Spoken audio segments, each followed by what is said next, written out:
Jadi untuk skemanya seperti ini ya, skemanya. Saya buatkan dulu seperti ini. Ini L, ini N. Listrik dari arus listrik ya.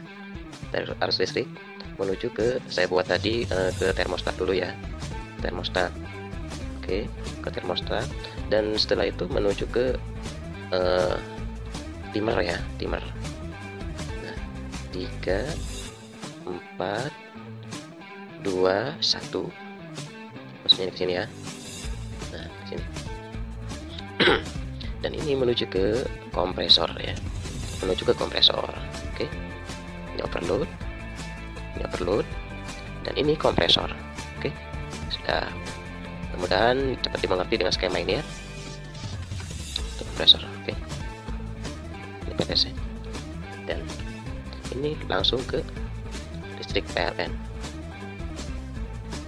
ke arus listrik. Nah, dari sini, setelah itu masuk dari sini ke kipas fan ya, kipas fan masuk ke switch. Ini switch pintu kipas fan ya. Ini PTC, jangan bilang ini relay ya, kebanyakan orang bilang ini relay namanya ya, tapi saya bilang ini PTC ya. Ini overload. Oke, PTC overload kipas switch. Switch ini tadi saya bilang timer, dan ini defrost ya, defrost. Nanti saya terangkan ya. Nanti saya terangkan, saya gambarkan dulu untuk rangkaiannya. Setelah itu nanti saya terangkan lagi supaya lebih paham. Sementara saya gambarkan dulu aja, karena tanpa adanya skema pasti bingung ya, pasti bingung. Ini heater ya, ini heater. Oke, ini setelah heater masuk ke fuse ataupun fuse panas. Oke, masuk ya.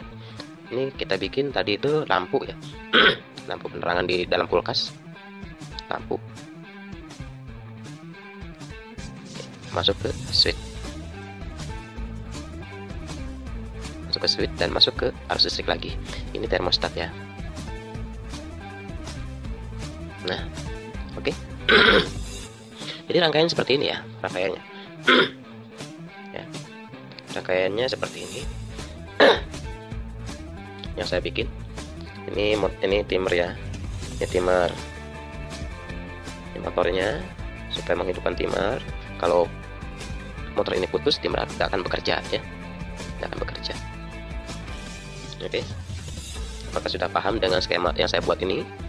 Jika sudah paham, saya akan menjelaskan ya, menjelaskan tentang cara kerja skema ini, ataupun tentang cara kerja kelistrikan dari kulkas 2 pintu. Oke. Nah, jika relay ini menuju ke sini ya, kompresor, relay lagi, timer ini menuju ke sini ke kompresor, mengarah ke nomor 4 ya. Oh ya, saya jelaskan dulu, ini timer ini saya menggunakan timer 13 ya, 13, awas jangan salah. Timer saya menggunakan timer 13. Sebetulnya menggunakan timer 14 juga tidak apa-apa, tergantung kita yang merangkainya saja. Tetapi saya menggunakan 13 karena memang adanya 13 ya, 1 dan 3. Nah, ini kompresor akan bekerja jika timer ini mengarah ke nomor 4 ya, 3 ke 4 ya, 3 ke 4 kompresor akan bekerja. Nah, setelah beberapa jam ya, ini akan pindah ke sini ke nomor 2 ya, ke nomor 2. Jadi yang awalnya ke 3 yang awalnya ke 4, 3 ke 4 pindah ke 3 ke nomor 2, pindah ke 3 dan 2. Yang awalnya 3 ke 4 ya. Oke.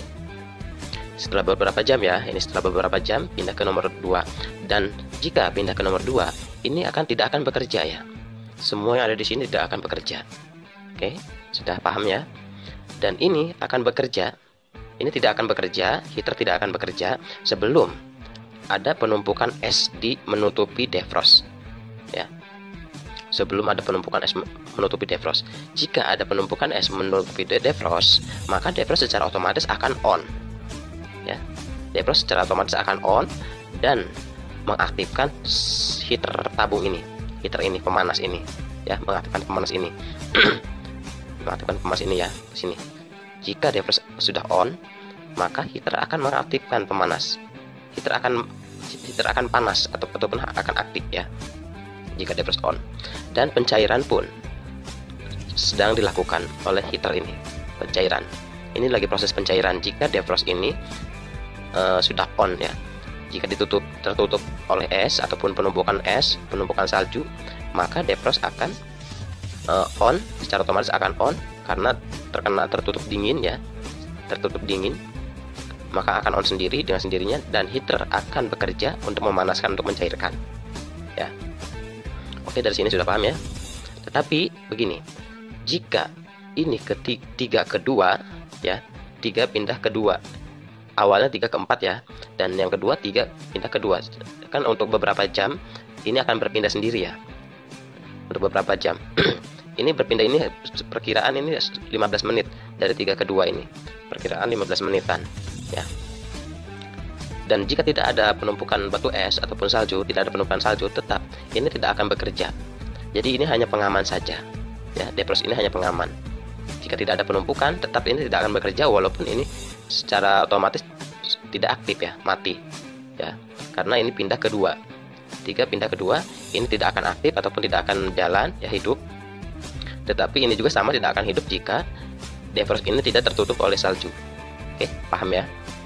Jika tertutup oleh salju, maka on ya, maka akan on, dan heater pun akan bekerja untuk mencairkan sebuah salju itu, penumpukan es itu ya, akan bekerja untuk memanaskan penumpukan es dan mencairkan ya.